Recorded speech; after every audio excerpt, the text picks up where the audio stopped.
Hi, everybody. My name's Jason. I'm Caden. I'm Jaden. I'm Eli. And we are the Yahuwah and the Torah YouTube channel. And we thank you guys very, very much for being a part of our little family as we hang out in the middle of this jungle. And last night at 4 o'clock in the morning, that's 3:30 in the morning, actually, my beautiful wife of 25 years of incredible wild marriage. When I say wild marriage, if anyone's been married 25 years, you know that you have ups and downs. And that's actually a part of marriage. But my beautiful wife, she woke me up at 3:30 this morning and said, Jason, there's a snake out here. I'm like, okay. So I put on my rubber boots, got my little shorts on, and look out there, and there's a 5-foot snake coiled up right under a chair. I didn't know what to do. So I looked around and found a shovel.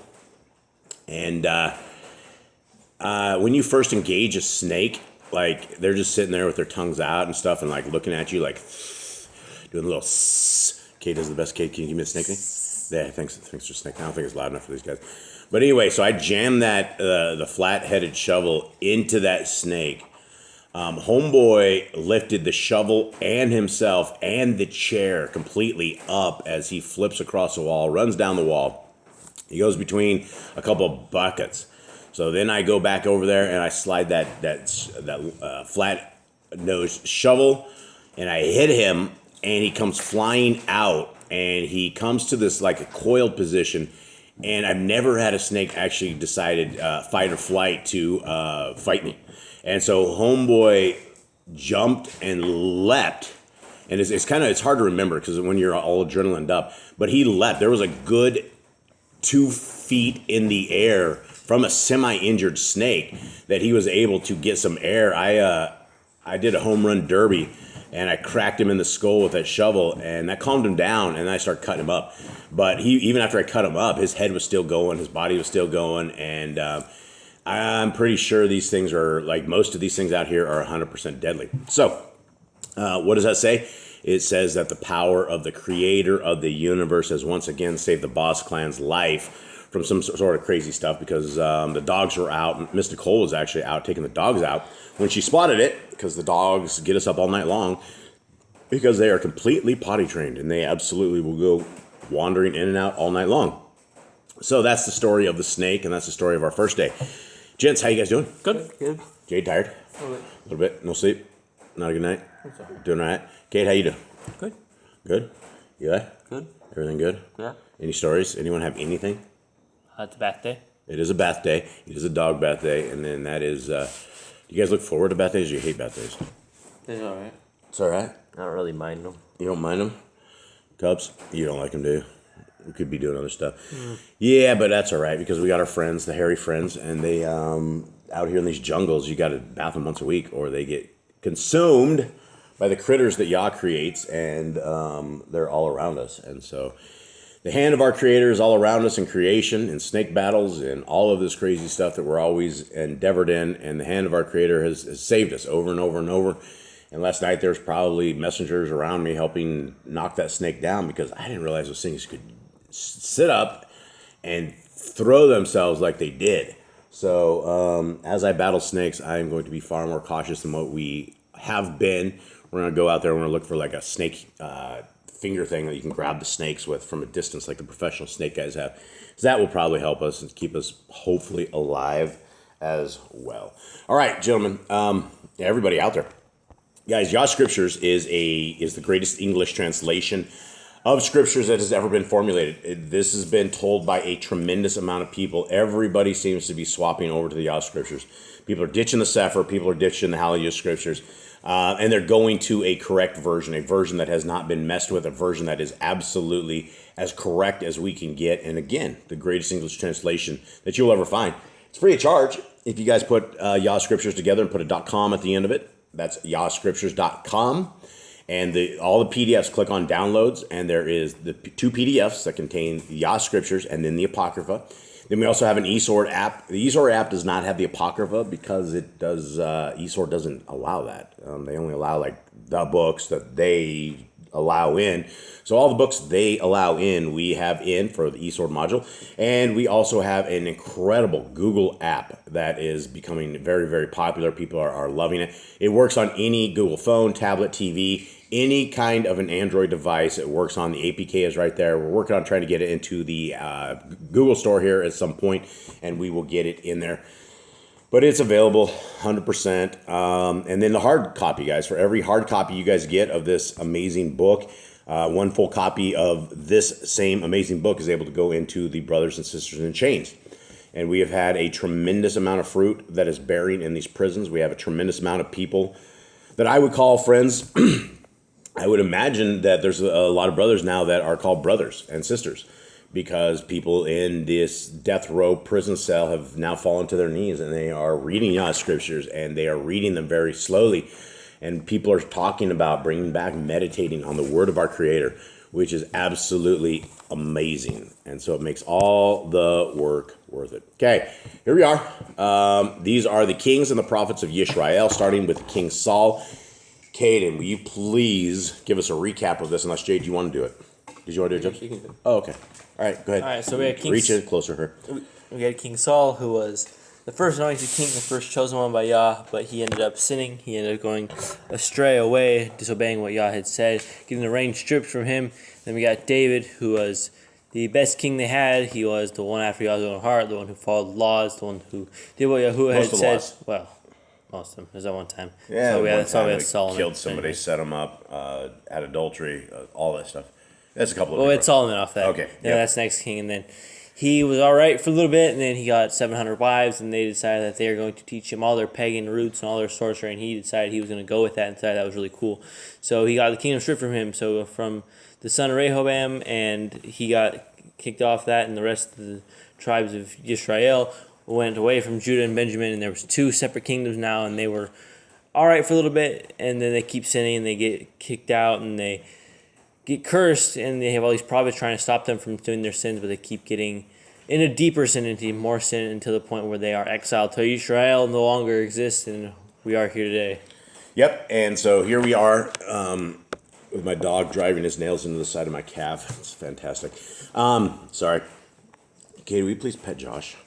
Okay, so 2 chapters ago, everybody, we lost our northern tribe of Yisrael. We lost all of our family members. Now, this is what prophecy is all about, and this is what I'm trying. This is kind of hard to explain to brothers and sisters in prison that haven't read scriptures, because I have this brother who is part of a hardcore gang. Like, this is like some crazy killing gang, and he's always talking to me about tribes, and he's always talking how he loved to be in his tribe. And he got real upset with me because I was asking him about his rankings in this tribe, and he's like, "Oh man," he's like, "I would get killed just for even mentioning this stuff to you." And so I'm like, well, it's you don't need to mention this stuff, and don't feel free not to get paranoid. But let me explain to you about this cool tribe that all of us have been invited to, right? The overall tribe would be the tribe of Yisrael, right? If you want to hook your star and wagon to this tribe, then you would hook your star and wagon to this tribe by obeying the laws, statutes, and commandments that are found in Genesis, Exodus, Leviticus, Numbers, Deuteronomy.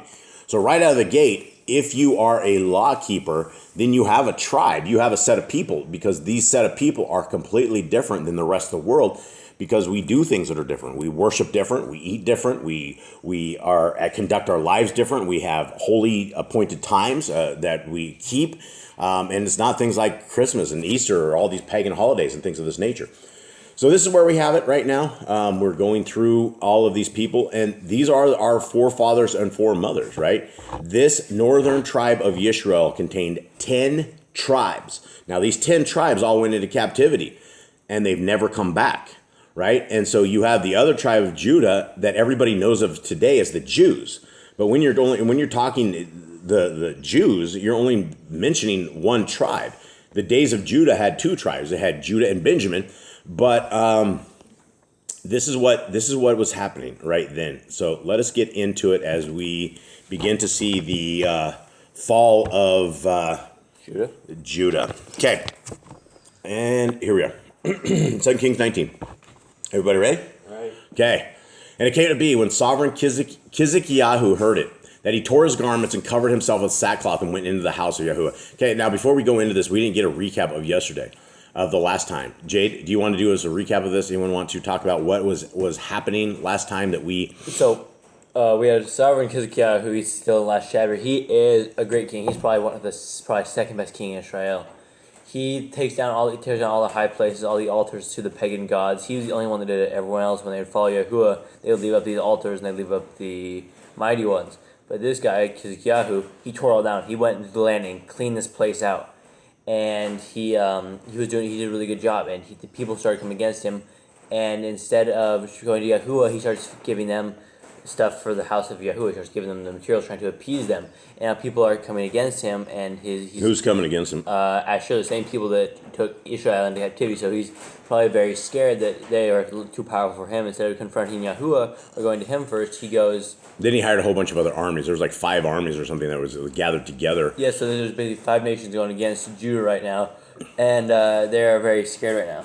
And so prior to this, like the chapter before, there was a bunch of representatives of Sovereign Kizikiyahu, and he went to he heard a statement, basically a battle cry from the king or the sovereign of Ashur, and he said to these guys, he's like, not a single one of these countries' mighty ones ever protected them. Why do you think Yahuwah is going to protect you? And why do you think this? And he just said, Yahuwah can't protect you. He won't take care of you. So these 3 guys that were listening to him, excuse me, all tore their clothes and all came back to the sovereign Kizikiyahu. I'm sorry, guys. And this is where the story continues on. And so these guys came back to him, and it came to be when sovereign Kizikiyahu heard it, that he tore his garments and covered himself with sackcloth and went into the house of Yahuwah and sent MELAKIM, who was over the household, and Shevna, the scribe, and the elders of the Kohanim, covering themselves with sackcloth, to Yesiyahu the Nabai, son of Amatz. Okay, so we have a famous prophet right here. Who's Yesiyahu? It is Isaiah. Isaiah. And so we have the days of Isaiah that are happening right here. And they said to him, thus says Kizikiyahu, this day is a day of distress and rebuke and scorn, for the children have come to birth, but there is no power to bring forth. It could be that Yahuwah, your Elohim, hears all the words of Rabshakeh, whom his master, the sovereign of Ashur, has sent to reproach the living Elohim, and shall rebuke the words which Yahuwah, your Elohim, has heard. Therefore lift up your prayer for the remnant that is left. And the servants of sovereign Kizikiyahu came to Yeshayahu, and Yeshayahu said to them, say this to your master. Thus said Yahuwah, do not be afraid of the words which you have heard, with which the servants of the sovereign of Ashur have reviled me. See, I'm putting a spirit upon him, and he shall hear a report and return to his own land, and I shall cause him to fall by the sword in his land. Okay, so we have pops right here. We have dad. We got father Yahuwah, and he comes with his ways, right? You don't mess with Yahuwah. This is why it is the best interest of everybody to be in covenant of our Creator, to be those people who are law keepers, not the Christians who are law breakers. The Christians absolutely are a religion of lawlessness, and you can see it. I've met tons and tons of Christians, and you can say, yes, they're all good people, and you can say they're Satanists. They're probably good people. There's probably serial killers who I would say absolutely, without a shadow of a doubt, are good people that I talk to. And there's a lot of good people, right? But you have a powerful entity, not just a powerful, the most powerful entity. And he does things for his people like this, right? You had a very, very dire situation right here. You have these guys, they're right on the outskirts of this city about to take it, right? And there's no way out. There's absolutely no way out. This is a death sentence for all of them. This is their own little death row. And they went to Isaiah. They went to Yeshayahu, and this is the report. This is what our Creator does for his people, which again is why we want to be on the side of our Creator, because we don't want to be against the power or against anything. Our Creator loves us enough to create us. Why would we ever be disloyal to him? 8. And Rabshakeh returned and found the sovereign of Ashur fighting against Libnah, for he had heard that he had left Lachish. And when the sovereign heard concerning Turakah, sovereign of Cush, see, he has come out to fight against you, he again sent messengers to Kizikiyahu, saying, speak to Kizikiyahu, sovereign of Yehuda, saying, do not let your Elohim, in whom you trust, deceive you, saying, Jerusalem is not given into the hand of the sovereign of Ashur. So here again, you got the big bad wolf, and he's sitting there trying to blow the house down, and it looks real scary out there. But nothing is scary when we have the Creator of the universe that backs us. When we are backing him, then he's going to back us, and that's a very, very powerful thing. 11. See, you have heard what the sovereigns of Ashur have done to all lands by putting them under the ban. Are you going to be delivered? Have the mighty ones of the nations delivered those who my fathers have destroyed, Gozan and Charan and Retzeph and the sons of Eden who were in Telasar? Where is the sovereign of Chamath and the sovereign of Arpad and the sovereign of the city of Sepharvaim, Hena, and Iwa? And Kizikiah received the letters from the hand of the messengers and read them, and went up to the house of Yahuwah. And Kizikiah spread it before Yahuwah. And Kizikiah prayed before Yahuwah, and he said, O Yahuwah Elohim of Yisrael, the one who dwells between the cherubim, you are Elohim, you alone. Of all the reigns of the earth, you have made the Shamayim and earth. Incline your ear, O Yahuwah, and hear. Open your eyes, O Yahuwah, and see, and hear the words of Sennacherib, which he has sent to reproach the living Elohim. Truly, Yahuwah, the sovereigns of Ashur have laid waste the nations and their lands, and have put their mighty ones into the fire. For they were not mighty ones, but the work of men's hands, wood and stone, and destroyed them. And now, O Yahuwah our Elohim, I pray, save us from his hand, so that all the reigns of the earth know that you are Yahuwah Elohim, you alone. See, this is what he should have done before he started giving stuff away from the house of Yahuwah. He should have done this the first time. Went to Yahuwah and asked him what to do. Then Yesiyahu, son of Amatz, sent to Kizikiah, saying, Thus said Yahuwah, Elohim of Yisrael, I have heard that which you have prayed to me against Sennacherib, sovereign of Ashur. All right, I find it very fascinating, right? We have I don't even know how to explain it. It's like we have the word omnipotent means ever powerful, but it's in the world of networking. To understand how our creator is, it would essentially be our creator and a strand of fiber optic cable from every single one of us coming out of our heads directly up to him. Because our prayers are always instantaneous. Our prayers are always to where they need to go. And we always have something that the Satanists don't have. We have the ear of the creator of the universe. All they have is they have the ear of the greatest rebel of the universe, which is just a scum sucker, right? Hasatan. And so let's continue on here. Did you find that interesting? Yeah, it's very funny. Scum sucker. He is, isn't he? Isn't he? I have nothing good for Hasatan. I think he's a loser. He's just a complete loser trying to kill us all. He would think there was nothing better than to have us all dead and have our souls completely gone from eternity with him. That's what he wants. That's a loser. Okay, 21. This is the word which Yahuwah has spoken concerning him. The maiden, the daughter of Zion, has despised you, mocked you. The daughter of Jerusalem has shaken her head behind you. Whom have you reproached and reviled? Against whom have you raised a voice and lifted up your eyes on high? Against the Kodesh, one of Yisrael. By the hand of your messengers you have reproached Yahuwah and said, with my many chariots I have come up to the height of the mountains, to the sides of Lebanon, and I cut down its tall cedars, its choice cypress trees, and I enter its remotest parts, its thickest forest. I have dug and drunk strange water, and with the soles of my feet I dry up all the streams of defense. Have you not heard long ago I made it? From the days of old I formed it? Now I have brought it to be, that you should make walled cities ruinous heaps, and their inhabitants were powerless, and they were overthrown and put to shame. They were as the grass of the field and the green plants, as the grass on the housetops, and withered before it had grown. But I know you're sitting down, and you're going out, and you're coming in, and your rage against me. Because your rage against me and your pride have come up to my ears, I shall put my hook in your nose and my bridle in your lips, and I shall turn you back by the way which you came. This is power, right? This is I'm going to deal with you. I'm going to put a hook in your nose. I'm going to lead you away like a little animal, right?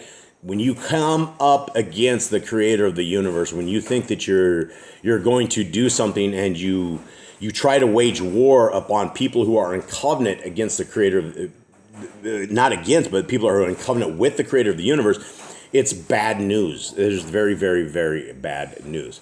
Now, continuing on, 29, Yahuwah says, and this is a sign for you.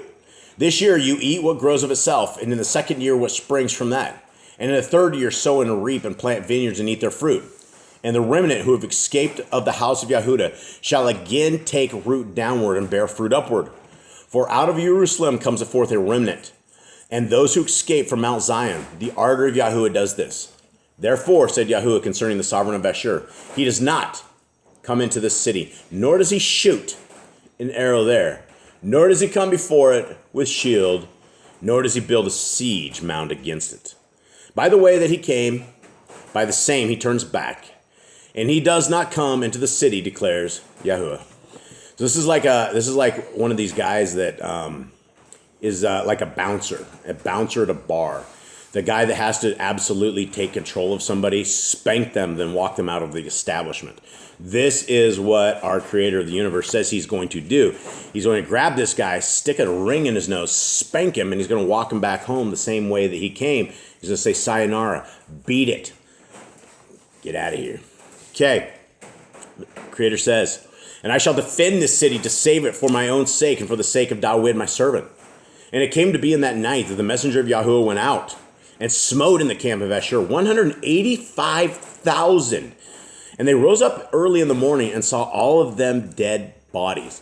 All right, let's talk about that real quick. What do you think he smote him? You think he just took the air out of them? You think he cut their throats? You think he killed them, hacked them up? This guy is like probably the messenger of death. This is probably the same dude that happened to go into Sodom. What about Egypt, the night of Egypt, when all the firstborn died? Angel of death. Yeah. So this dude probably just has to like touch you, or maybe he just thinks about it, like you just die. There's a few creations of our creator that you would probably never want to mess with. In fact, any of the creations of Yah you wouldn't want to mess with. The reason we don't have animals that come and attack us all the time is that our creator put the fear of man into them. Prior, and in fact, I can't remember which extracurricular book it was, but Adam was very, very scared. I think it was the book of Adam and Eve. I think he was very, very scared because he knew these things were going to come get him. And so Yahuwah basically said, don't do that. So when you mess with the creator of the universe and do things like this, you're going to get boils in places that you're not even going to be able to walk anymore. So it's not going to be good for you. So 185,000 of these things you think is one messenger? It says the messenger. Yeah, it's probably one. I think it's probably just an angel of death. And, he smote Egypt, which Egypt had hundreds of thousands of people. You think he looked at his clock halfway through and saw if he was close? I'm making good time here. Do you think there were more than 185,000? That's all he could get to in the night? I think he probably stopped there. He probably took up probably 3/4 of them and left. Some of the higher ranking people decided, this ain't worth it. Think he left the higher ranking? I think so. I think because they had to make the decision to fall back. All right, interesting. Anyone else have anything? Kate? Eli? No. You're talking way too much, dude. I can't even get a word in with you at this point. You got to settle down some. Okay, 34. Actually, 35. Yeah. Actually, 36. And Sennacherib, sovereign of Ashur, broke camp and went away and turned back and remained in Nineveh. And it came to be as he was bowing himself in the house of Nisroch, his mighty one, that his sons Adramelech and Sarezer smote him with the sword, and they escaped in the land of Ararat. And his son Eshakadon reigned in his place. All right. Now, why did they stick around and take the reign for themselves? Because they were still his children. They could have rose up, right? So if you don't have a power structure behind you and you go smote dad and you're not somebody like the rest of the kingdom is going to go to, like whoever the son Eshakadon is. He might have been the firstborn or the one that was raised firstborn or somebody that had been hanging out with his dad who knew how to run the kingdom, because you're not going to have a couple of snotty-nosed brats attempt to run a kingdom, especially like this. These are kingdoms of war. People are always trying to kill them. People are always trying to take them into captivity, and they're years right now since Israel got taken. Yeah, Israel got taken. So every single one of these people knew that this same dude already took all of the other people. By the millions are spread across the Euphrates and across out there. So, all right, guys. Well, there's no better time right now than to start seeking our Creator. You will never start seeking Him unless you will do the work for yourself. I don't think lazy people will inherit the kingdom of our Creator, because you have to be astute enough to read these scriptures from the first page to the end of the last to understand what it's about. It's not good enough that you listen to people on YouTube, that you listen to people that think that they have it figured out, because it's not complex. It's not the Matrix. It's not a Rubik's Cube. It's absolutely simple. It's a story that as you read it, it unfolds exactly. And it's a story of our forefathers and foremothers. It's a story of creation. It's a story of where we came to be, how we came to be, and the walk that we should be walking to get to the kingdom to come. And so in Matthew 7, it very clearly says that there's not a lot of people that make it, right? There's a narrow gate, and Messiah clearly says few people find it. So that should be a cause for concern for all of us, that we are able to enter this kingdom with a clean heart, clean hands, clean mind, and being a Torah-keeping, Messiah-loving, obedient group of people. All right, with that, everybody, we love you all. We hope you have a wonderful day. All right, shalom.